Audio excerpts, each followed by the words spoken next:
Your mission is to navigate up the Nung River via a Navy patrol boat.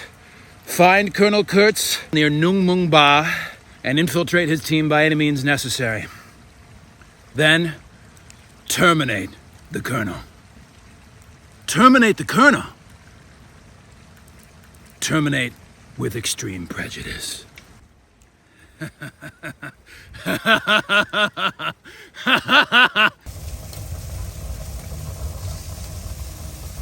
Colonel Kurtz, I presume.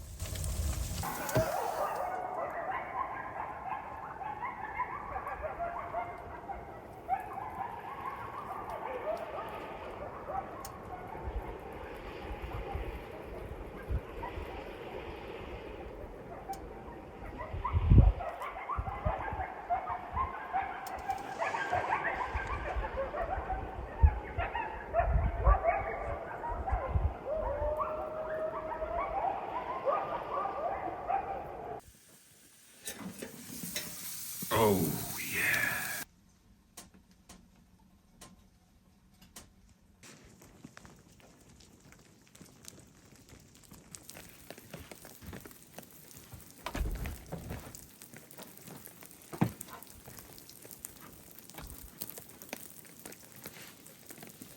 Oh, yeah.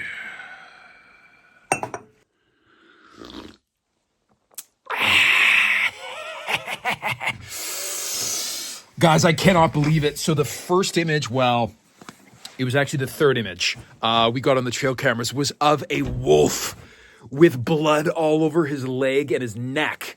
How crazy is that? So we got an image of a snowshoe hare. There was another image of just, snow falling off of a tree. I mean, that's amazing, man. That is absolutely amazing. The whole theme, for me coming out onto this land has been wolf milk. Romulus and Remus, the two founders of Rome who were raised by the wild wolf. We put up the trail cameras last Wednesday. That image was taken on Friday at noon when I was in the cabin editing episode 50 with Clovis. Got to think about safety for Clovis. And I'm not going to disturb the site. It was actually taken on the camera that's down there with this ridge line and then down through a meadow. And then there's another forest over there that's kind of on a raised hump. I don't know if I'm going to go check out the camera, because if there is a kill site nearby, they could still be in the area and we could get more pictures of them. So, and if there is a deer or a moose carcass or whatever, I mean, it could be a beaver. There's a bunch of different stuff, that wolves hunt. But I think it's only a good sign, man. I think if anything, it means just boldness be thy friend, man. That's the general energy that I'm feeling right now from this very fortuitous sign of the wolf gods. Clovis, what are you chewing on, buddy? That better not be my drone. Crazy man.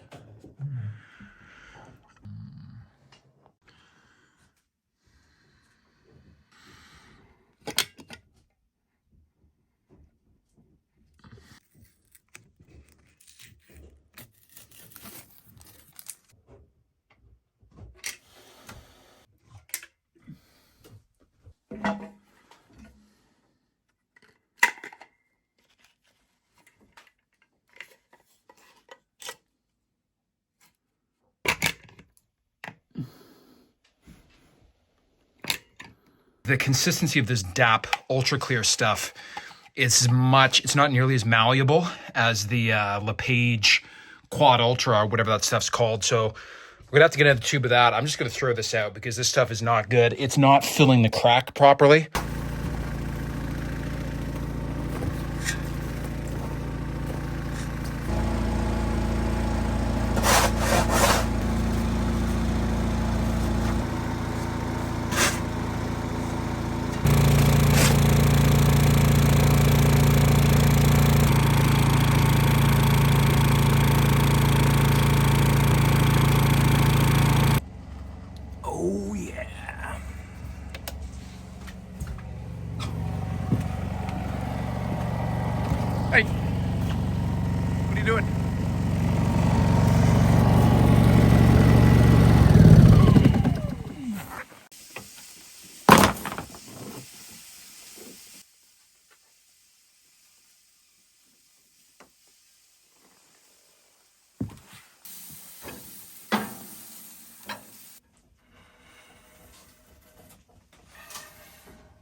I am James ALOFS. I left the big city to build an off-grid homestead on 40 acres of Canadian wilderness. This area of Ontario has giant ridgelines, deep valleys, and pure rivers. Black bears, gray wolves, mountain lions, moose, and many forest spirits share the land. I started in November 2023. Starting with a modest 12 by 16 foot guest cabin, my goal is to build such a glorious homestead that I attract a magnificent wife, have several military-grade babies, and raise our Swiss mountain dog, Clovis. Welcome to Wild Homestead. Whoa! Holy cow!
Whoa!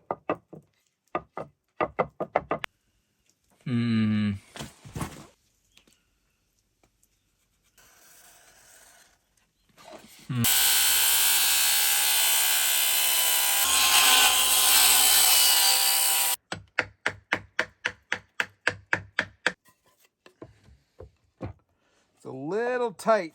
It's a little tight.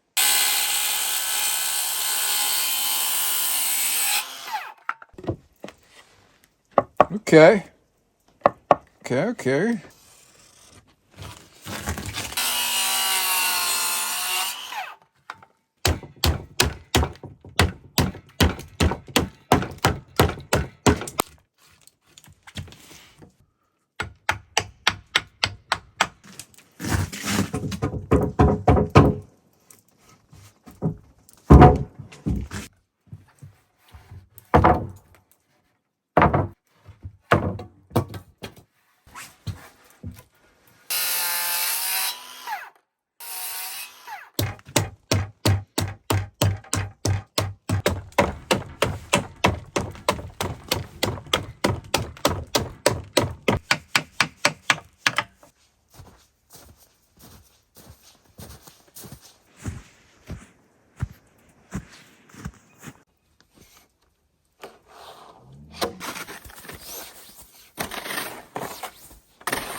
Whoa.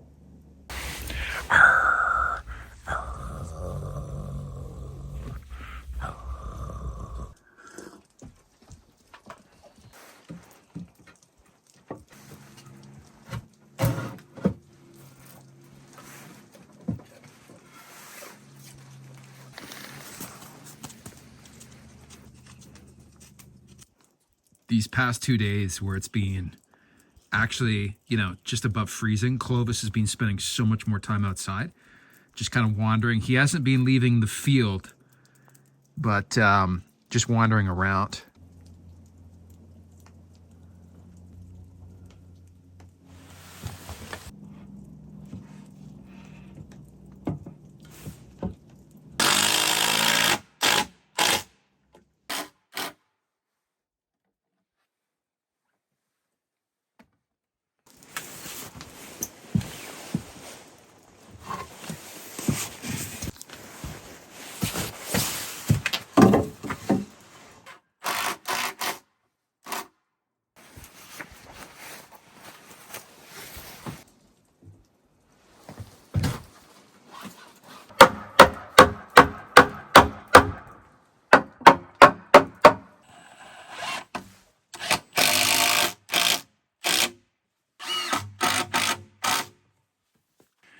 was about to tack in the 5th step, but then I realized this runner on this side curves in slightly. This 2x6 is just naturally curved that way. So should probably do the top step first.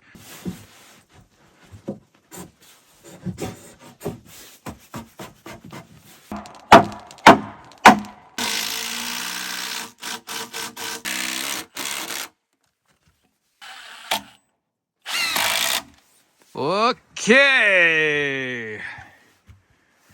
Here we go, glued with a 1/2 inch notch cut for each step.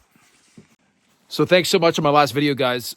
A bunch of people shouted out saying, hey, you got to do something more to support your steps. Because even with, I was using these big screws, these header-lock screws. What are these things called? Yeah, headlock screws. These things are quite beefy, almost 3 inches long, 2 of them in each step on each side. But seems pretty much everyone thought that, you should either do extra blocking between the stairs, or actually notch out a space and then, glue them in as well as screwing them in. So that's what I decided to do to keep the weight down, because if we were putting blocking in between each stair, it would just make the stairs heavier. So I like how it turned out. So now we're going to reinstall this. My plan B on this, if these stairs were not going to work with my sliding pipe thing, my plan B was to use what Sean James did on his loft, on his second cabin, his big cabin that he's living in now, which is like there's basically a loft trap door with a sliding aluminum ladder mechanism that you can get at most hardware stores like Rona and Home Depot. And you can get it for about, I think it's about $700. And it's nice because it's very light and it just pops down, and I think it can support up to 300 pounds. So, but I'm like, man, we can do something cooler and probably cheaper than that. So I actually found these hinges, these very cool hinges that were not available anywhere at the hardware stores in town. So I had to order them on the interwebs. They're going to be coming in hopefully tomorrow.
Oh, heck yeah. Oh, heck yeah. That is what I'm talking about, ladies and gentlemen. Perfect there. And I think if we just tap her in over here.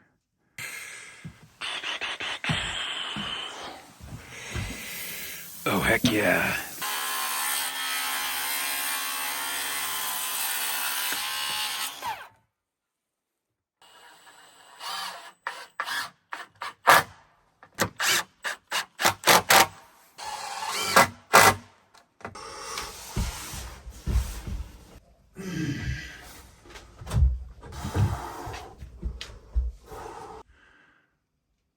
Whoa.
Good morning.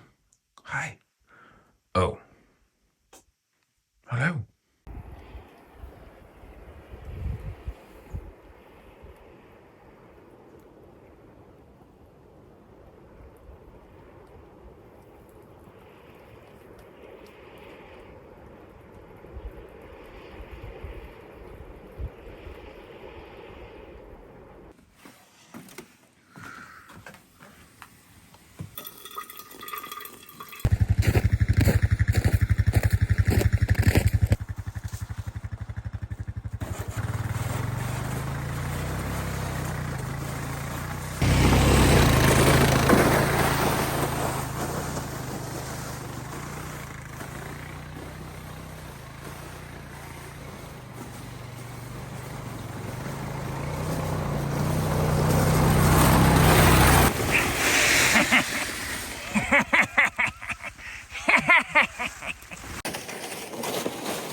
Just got off the phone with somebody who works at the biggest native plant nursery here in Canada. So I'm lining up every single oak species that's found in Ontario. I'm going to be getting like 20 to 30 footers so that they're not too far off from being able to produce acorns. So we're talking about, there's two families of oaks that are found in Ontario, the white oaks and the red oaks. The red oaks are the red oak and the black oak. And then the white oaks are white oak, bur oak, swamp oak, pin oak. I think those are all the species. So 2 and 4, there's 6 different species in Ontario as far as I can tell. So I'm pretty jazzed about that. Mexican sausages, 650 grams of them coming right up. That's about 1.5 pounds, baby. But this person told me a super cool story. One of her coworkers who works at the nursery used to be a wildlife technician. and they've been having problems. This person has a hobby farm with about 50 or 60 goats that they're running with their wife, and they've been having problems with coyotes killing their goats.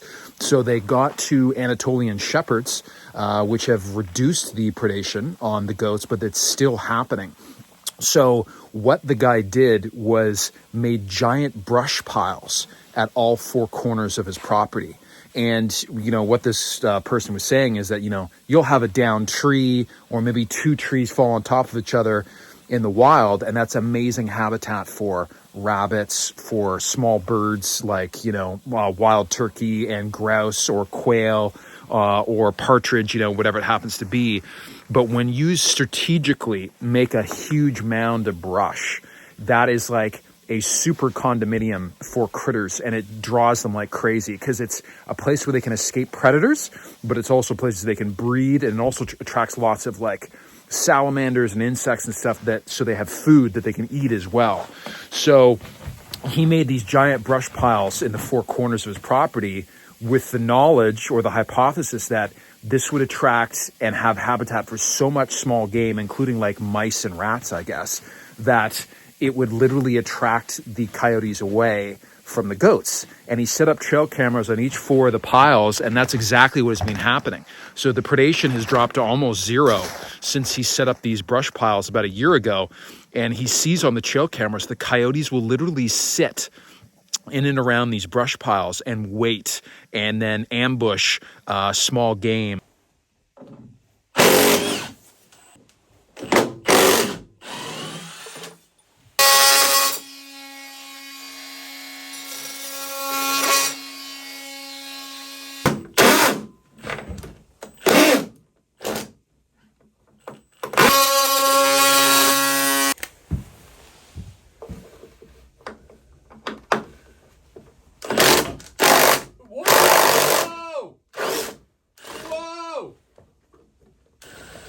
Yes!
Enough room.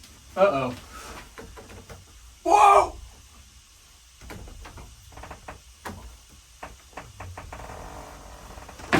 Yep.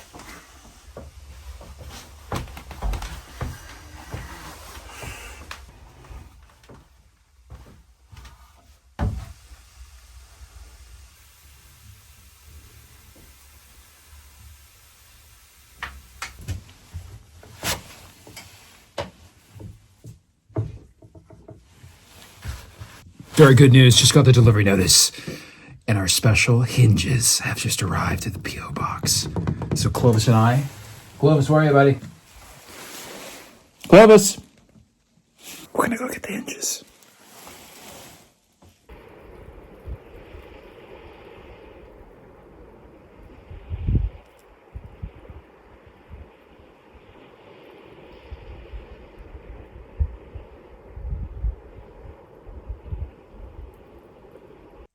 Okay, we're back, guys. We got it from the P.O. box. This was $20, if you can believe it, but this is going to be a total game changer for our ladder system. Here, I'm just going to open this up on my chest here. You can see how it hinges. Ooh, that's kind of tight. I don't know if we can put some WD-40 on this or how this is going to work exactly, but that's the hinge, man. This is none of the hardware stores in town have this. It's kind of a specialty hinge. And this is actually designed for replacement hinges for aluminum folding ladders. Oh, crud. I wonder if it's going to work with a 2x6. Does this thing have to be with...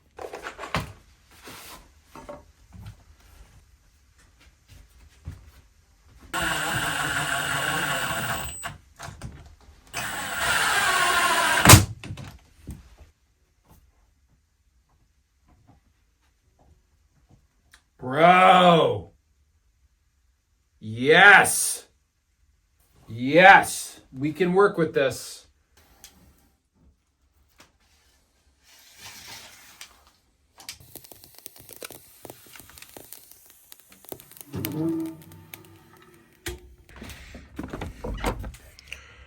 Whoa!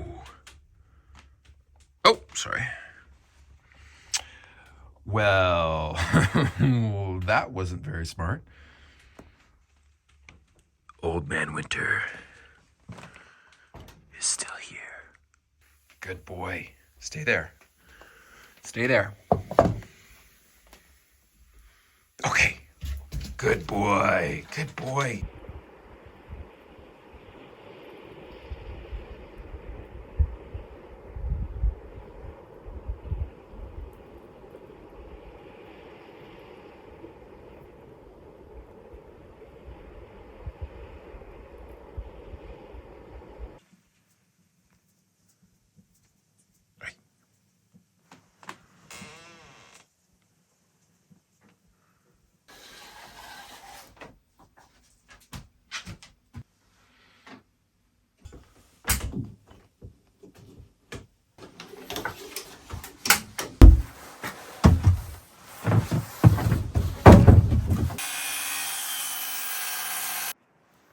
Clovis!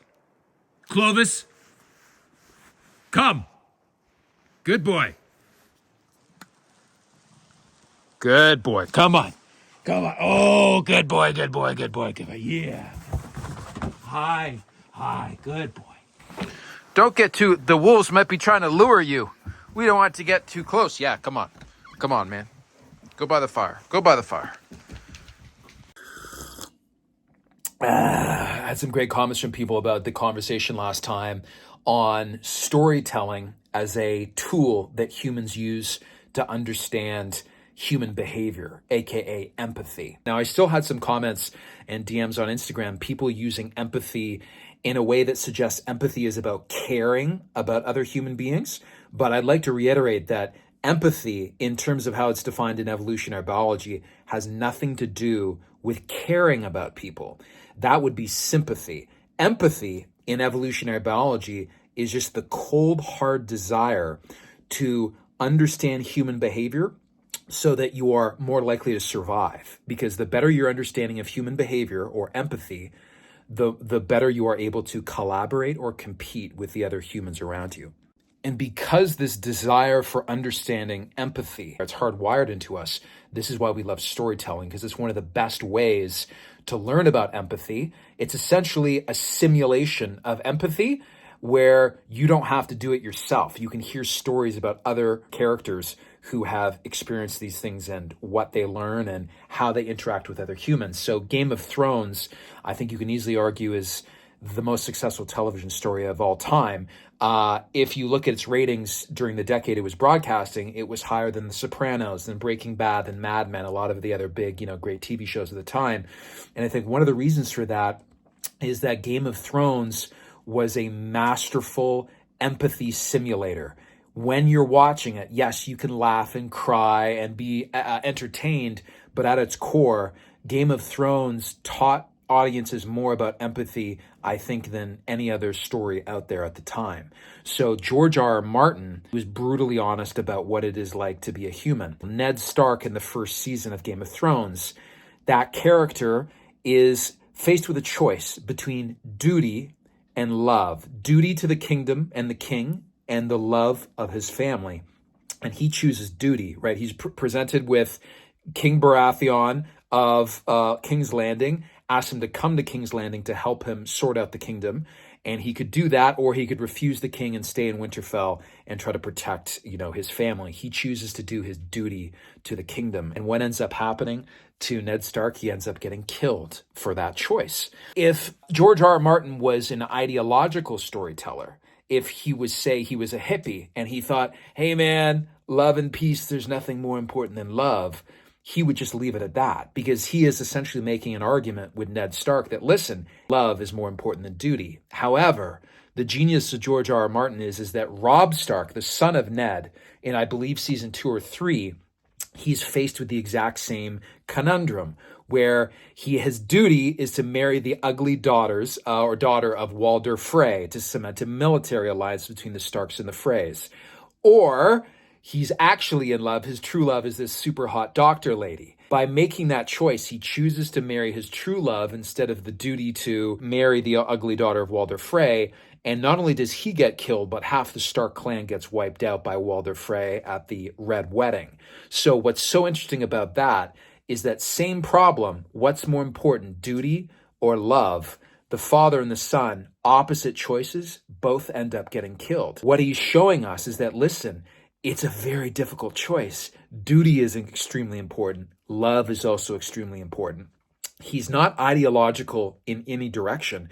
And I think that's one of the reasons that so many people found Game of Thrones fascinating, is that he's brutally honest about the nature of human behavior. So he models empathy extremely accurately. So we know when we watch Game of Thrones, we can actually learn things about human behavior and empathy. And that's one of the reasons why it was so popular. So storytelling is one of the key tools that humans use to develop our most important skill, which is empathy, understanding other human beings, which maximizes our probability of survival.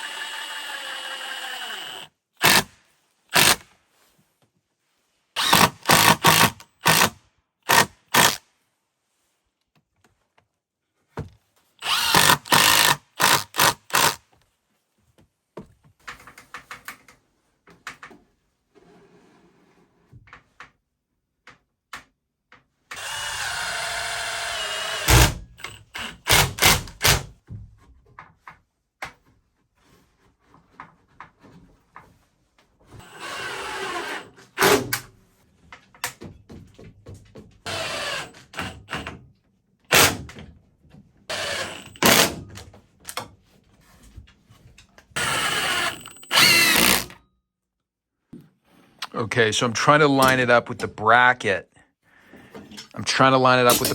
Where I'm putting 3/4 inch plywood on top. But with the bracket, can tack it directly through the 3/4 inch plywood into these double 2x6. And then over here, this last one will be able to tack down into the double 2x6 on the outer one. And then these two I might just bolt into the plywood. We'll see when we get there.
Ah, crud.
Whoa.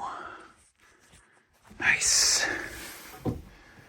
Nice, nice, nice.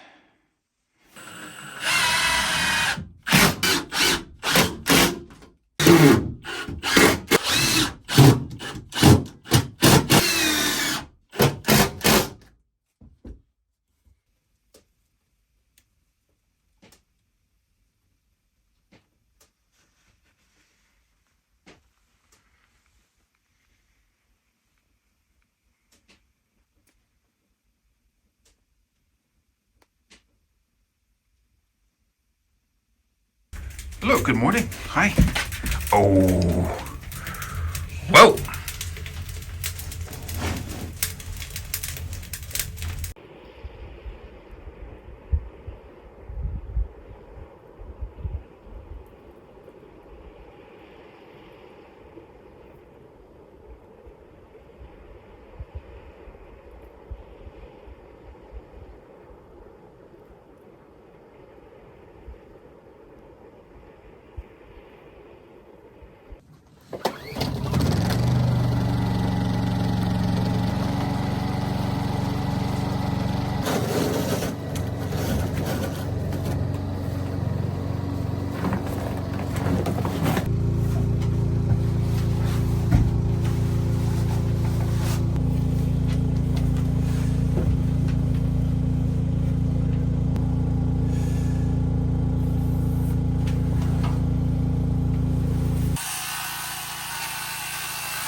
Whoa! Sweet! What you doing? Nice. Critically, the exhaust is clear the air so it's not gonna melt down this thing.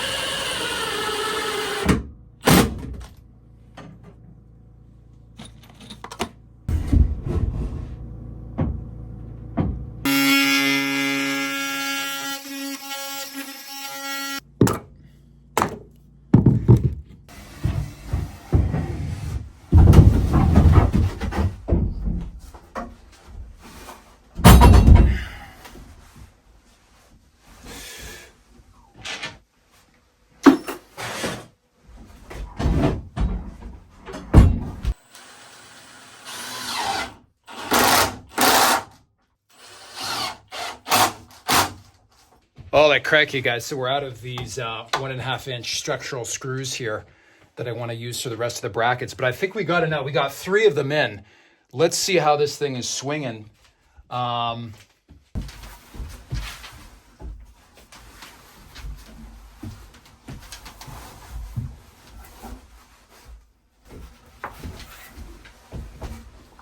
yeah, man. Heck yeah.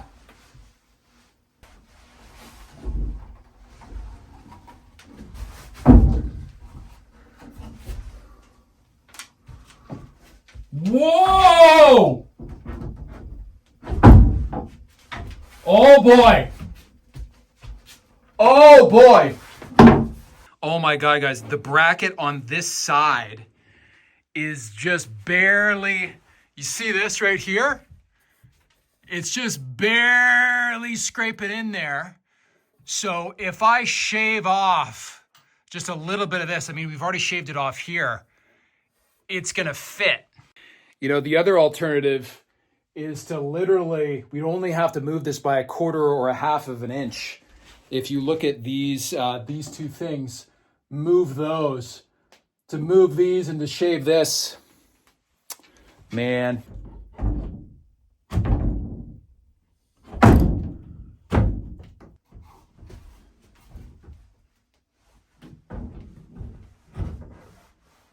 Oh yeah! Oh yeah! Look at that! Look at that, ladies and gentlemen. Holy cow! Wow!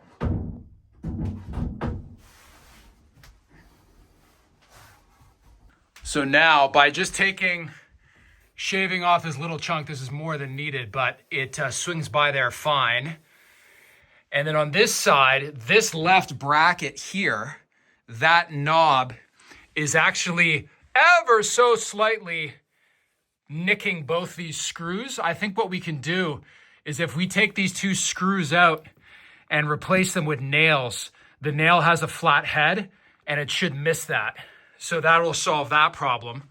I mean, what we could do is we could take these two I-beams and literally move them like an inch or two this way, which is fine. Maybe that's the right thing to do. But what I like about the ladder setup right now is that when you pop out up here, this is the high, when you're stepping here, this is literally the highest amount of headspace in the loft. This is right beneath the beam. So when you're standing here, this is 6 feet tall. I am 6'3". And I guess, well, actually it's 6 feet, I think, at the top of this thing. But if you see, like, this is the headroom that you have. So the more we move the ladder this way, the more we're going to be over here and there's less headspace. So I like the fact that you pop out right here. That's pretty sweet. And all of this room over here is so nice. Last night after I finished, I was literally just sitting up here reading my Kindle. And once we plaster over there as well, this is going to be so much more storage space, stuff to store all my clothing over here, and then get a whole bunch of junk out of the downstairs. We're going to have to do a railing. We're going to have to do a railing up here. But I like it, man. I like it. We're also going to have to figure out some kind of little mechanism for that when we fold the ladder up. You know, is it a block of wood with a screw and you literally just tilt it out? Or maybe like a piece of metal would be the thinnest that you can somehow, I don't know, clasp across and keep the ladder up. So, you know, my original plan B, if the sliding ladder, because this is so much better because this just gets it up and then you've got, you know, 100% floor space. My original plan B was to use the same ladder that Sean James did on his second cabin, which is like, it's made out of aluminum. You can get them at Home Depot. And they're about, I think, $750. And I guess the positive of those is that it's a lot lighter. But this was just the cost of some brackets and 3 2x6s, essentially. So we'll live with this for a while, see how it works. If it's proving too heavy or too difficult, we can always swap it out for that aluminum one that's prefabbed and put it up there in the loft, man. But dude, I'm pretty jazzed about this. Like, this is difficult work. It's very difficult work compared to just, you know, peeling logs and stacking logs, is doing this kind of interior stuff. But I'm glad that we upgraded the stairs with glue and the notches so that they're going to hold better. And yeah, this is just super cool brackets. And we'll get it figured out, ladies and gentlemen. Thanks so much for watching this week, guys. We'll keep our eyes out for the wolves on the trail cameras. Let me know suggestions on other trail cameras, guys, because these trail cameras we have, they can automatically send images to our phone, but they only take images, they don't take videos, these spy point cameras. So let me know some other good cameras that can also take videos. And we'll see you next week. The interior work continues. May the gods bless you, both the old gods and the new. And remember, guys, if you ever find yourself in a life-threatening situation, just tell yourself the following 9 words and 17 syllables. Ooga. Booga.